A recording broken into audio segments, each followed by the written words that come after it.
Happy Sunday కార్యక్రమంలో పట్టణ ప్రజలు భాగస్వామి కావాలని బాపట్ల జిల్లా collector doctor V Vinod Kumar పిలుపునిచ్చారు. బాపట్ల పట్టణం భవనారాయణ స్వామి ఆలయం వద్ద పురపాలక సంఘం ఆధ్వర్యంలో నిర్వహించిన హ్యాపీ సండే కార్యక్రమానికి మున్సిపల్ కమిషనర్ రఘునాథ్ రెడ్డితో కలిసి జిల్లా collector doctor V Vinod Kumar పాల్గొన్నారు.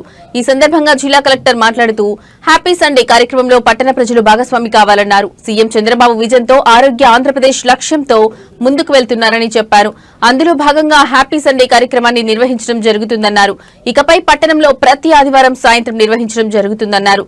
ఈ కార్యక్రమంలో వివిధ పాఠశాలల బాలబాలికలు ప్రదర్శించిన సాంస్కృతిక కార్యక్రమాలు ప్రజలను ఆకట్టుకున్నాయని తెలిపారు. రానున్న ఆదివారం రోజు సాంస్కృతిక కార్యక్రమాలతో పాల్గొనుకునే వారిని ముందుగానే మున్సిపల్ కమిషనర్ వద్ద పేర్లు నమోదు చేసుకోవాలన్నారు. జిల్లాలో వివిధ ప్రాంతాల్లో ఉన్న వివిధ రకాల కళారూపాలను ప్రదర్శించుకోవడానికి హ్యాపీ సండే కార్యక్రమం మంచి వేదికని తెలిపారు. ఈ కార్యక్రమంలో పట్టణ ప్రజలు అధిక సంఖ్యలో పాల్గొన్నారు. ఈరోజు కొన్ని స్కూల్ నుంచి చాలా చక్కటి పర్ఫార్మెన్స్ వాళ్ళు ఇవ్వడం జరిగింది.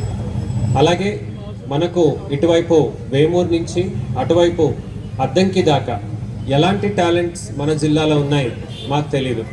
వాళ్ళందరికీ కూడా ఒక వేదికని ఏర్పాటు చేయాల్సిన బాధ్యత ప్రభుత్వం వారు చేస్తే అక్కడ మీరు వచ్చి పర్ఫార్మెన్స్ ఇవ్వాలి.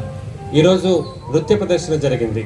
రాబోయే వారంలో సంపూర్ణంగా ఏమైనా మ్యూజికల్ ఇన్స్ట్రుమెంట్స్ చేయగలుగుతారా? తబలా, వయలిన్, వీణ, అలాగే కోలాటం ఉండొచ్చు, ఫోక్ డాన్స్ ఉండొచ్చు, ఫోక్ ఆర్ట్ ఉండొచ్చు, లేదా ఒక టీమ్ పర్ఫార్మెన్స్ ఉండొచ్చు, ఇండివిజువల్ పర్ఫార్మెన్స్ ఉండొచ్చు.